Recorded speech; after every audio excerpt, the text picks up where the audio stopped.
Salut, c'est Richard et c'est le RG Podcast Minimalisme. Et aujourd'hui, c'est l'épisode 48. Et on va se poser la question de comment apprendre. Alors, ce titre, il est un peu global. Parce que j'avais surtout envie de regarder un petit peu l'éducation et surtout ce qu'on nous propose, à l'école. Je trouve que je peux pas dire qu'il faut rater ses études pour réussir, mais parce qu'il y a quand même du bon dans tout ça, et bon, je suis quand même le premier à le défendre. Mais c'est surtout que j'ai une impression qu'on prend pas les choses dans l'ordre. J'ai l'impression tu vois, tout petit, on nous explique qu'il faut qu'on s'éveille et que ça serait bien qu'on apprenne à marcher, à courir, qu'on apprenne à parler. Bon, qu'on bouge, quoi, physiquement, je parle.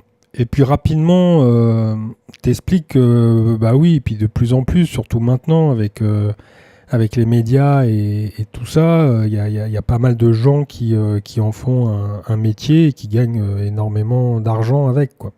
Je parle du sport.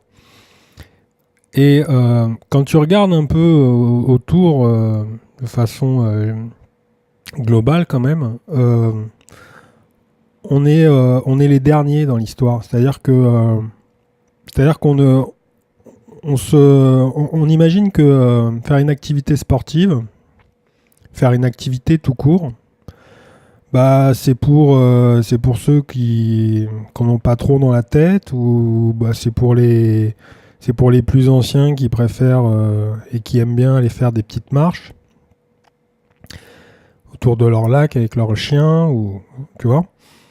Mais on n'arrive même pas à s'imaginer que ça devrait être obligatoire.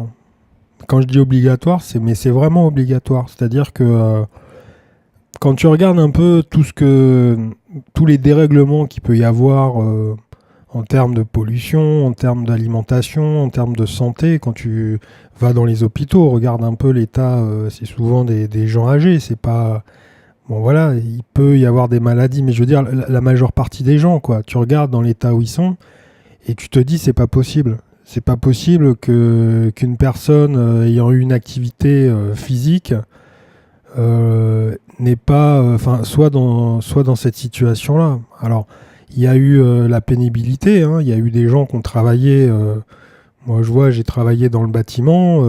Il est vrai que c'est un métier très dur et que physiquement, une fois que ces personnes-là arrivent à la retraite, bah, il leur reste plus beaucoup d'années à vivre, quoi.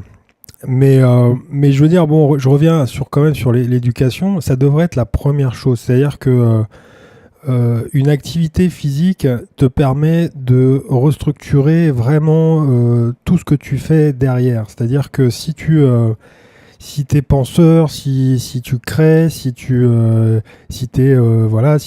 codes, n'importe quel métier que tu fais, le fait d'avoir un échappatoire avec une activité sportive, une activité tout court, tu le regardes, hein, même regarde les pays asiatiques ont beaucoup d'activités comme ça en groupe. Bon, c'est pas le fait de faire un travail groupé qui m'intéresse, c'est pas le fait de se donner un but et d'essayer d'aller plus loin. On pourrait dériver comme ça et trouver des raisons de pourquoi le sport, etc. Je trouve que c'est un équilibre de santé, c'est-à-dire que après le sport, tu as l'effort qui est produit, tu as la dopamine qui est diffusée dans ton corps. C'est une drogue qui est naturelle, c'est une drogue, voilà, bon après je rentre pas dans les détails, mais je veux dire par là, c'est que c'est quelque chose de sain pour ton corps. C'est, encore une fois, si tu le fais à une fréquence tolérée, que ça soit pas des excès de sportifs de haut niveau, de gens qui en font trop, etc. Mais c'est simplement dans l'esprit d'équilibre, de simplicité. Si tu fais un minimum de sport, tu dois être en bonne santé. C'est pas le côté de manger 5 fruits et légumes et tout ira bien, mais continuer à manger du lait. Je fais pas c'est pas un podcast, c'est pas un épisode sur l'alimentation, sur qu'est-ce que tu dois faire. C'est simplement l'ordre de l'éducation. Parce que là, je vois qu'effectivement, il y a beaucoup de choses qui changent. et qu'on essaye de faire bouger les choses. Mais je pense que justement, avant de commencer à classer des papiers, etc., ça serait bien de commencer par la base, c'est-à-dire le sport. L'activité sportive, pardon. L'activité.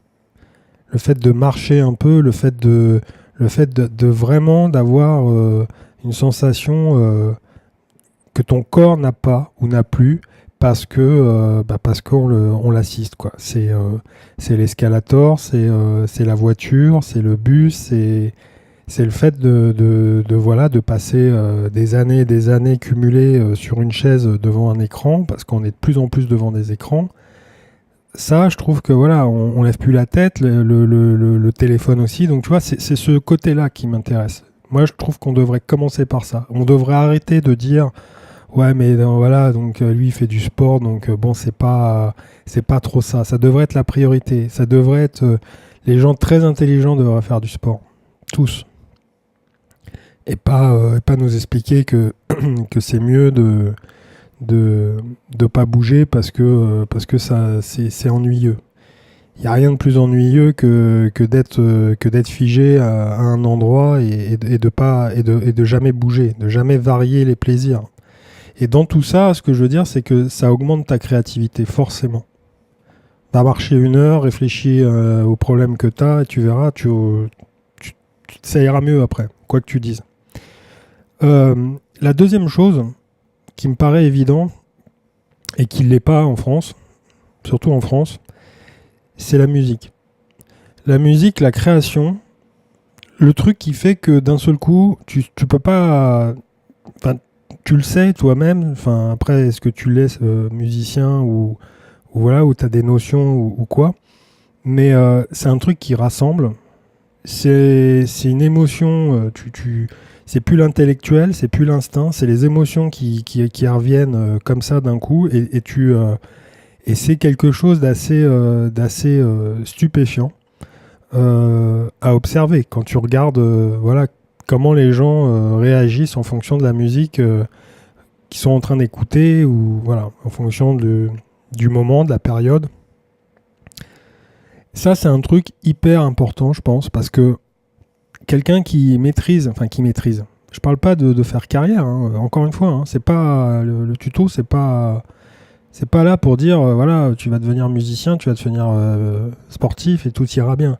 C'est juste de s'ouvrir l'esprit. Et je pense que quelqu'un qui a des notions de musique, il a ouvert sa créativité, il est beaucoup plus intelligent. Beaucoup plus intelligent par rapport à lui, hein, par rapport à son ressenti. C'est-à-dire qu'il va développer une créativité au-delà de la moyenne.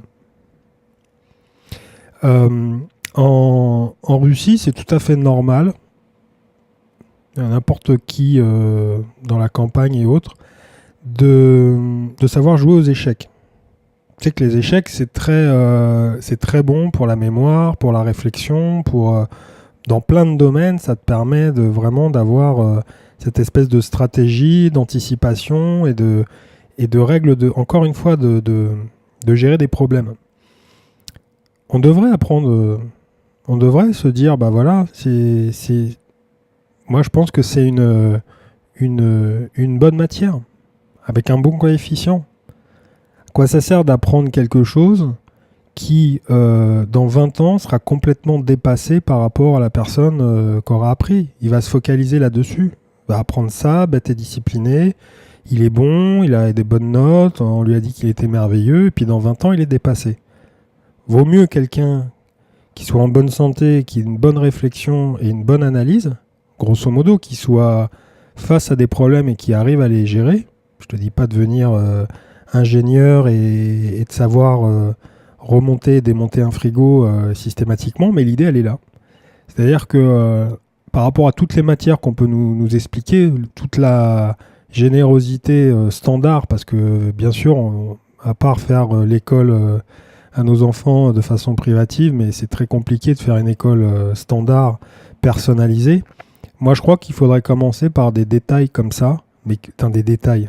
Je me reprends des matières comme ça, vraiment de les inverser, c'est-à-dire de prendre beaucoup plus de temps pour ça, pour dénicher, pour se donner la possibilité de créer d'autres choses, parce que la musique peut te donner l'envie d'autre chose, le sport peut te donner l'envie de créer et d'avoir une mentalité pour faire autre chose, plutôt que te expliquer que bah voilà, il y a un cursus et il faut aller jusqu'au bout et peut-être qu'après, en travaillant beaucoup, beaucoup, beaucoup, et en t'expliquant que bah, ça risque d'être chiant, bah, tu vas arriver à faire quelque chose. Non, encore une fois, je te le dis enfin, régulièrement, je pense, c'est étape après étape et faut s'éclater.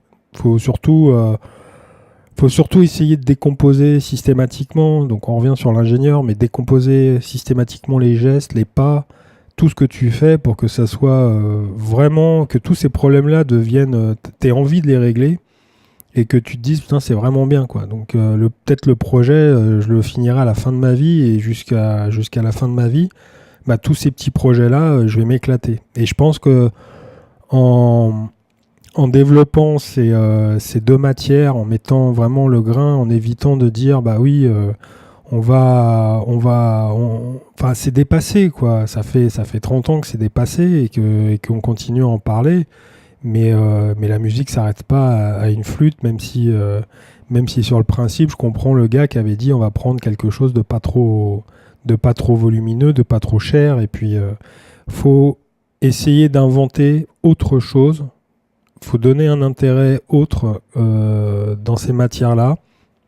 Il faut que ça devienne une petite obligation de savoir un petit peu manipuler les pions et parce que ça fait partie de la vie. Avant, il y avait peut-être, je sais pas, moi je les ai pas connus, mais des certificats qui permettaient quand même d'avoir un niveau correct. Maintenant, il faut pratiquement avoir bac+2 pour savoir écrire correctement une phrase sans faute. Donc, avant de parler de tout ça, avant de parler de langue, de structure, de tout, il faudrait commencer par la base. Et pour moi, la base, c'est la santé et la création, l'ouverture d'esprit. Donc viser l'essentiel, pour moi, c'est faire du sport et créer un champ qui est complètement laissé de côté, surtout en France, qui est la musique. Donc après, tu as différents moyens d'arriver à ça. Maintenant, on peut aller chercher des informations tout seul. C'est l'avantage de cette génération et de cette époque, qui est quand même une époque formidable pour la connaissance, je trouve. Mais il faudrait quand même revoir la copie un peu de ce qu'on nous propose. Parce que d'entrée, voilà, si je commence à faire des choses chiantes... si tout ce que je te dis et tu trouves ça chiant, je pense pas que bah, cet épisode-là, tu sois encore en train de l'écouter, quoi. Voilà, donc c'était tout pour mon gros coup de gueule sur la réforme scolaire. Non, je plaisante, mais j'avais envie de donner mon avis et je t'invite à donner le tien en commentaire. On se retrouve sur les réseaux, hein, comme d'habitude, sur ma page... www.rgminimalisme.cloud. Et puis bah moi je te dis à demain pour la présentation de l'objet. Salut!